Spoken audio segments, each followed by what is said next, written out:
Assalamu alaikum. Someone asked to you, what is taqwa? Why is it important in Muslims' life, or why is it important in Islam? Okay, how would you answer this? Well, I have answered of this question. Mm, Thank you so much for your question. Taqwa is one of the most important concepts of Islam. It refers to being conscious of Allah in all aspects of life.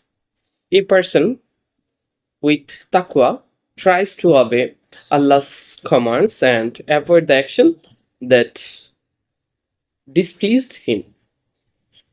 Uh, Taqwa helps Muslims develop good character, self discipline, and responsibility.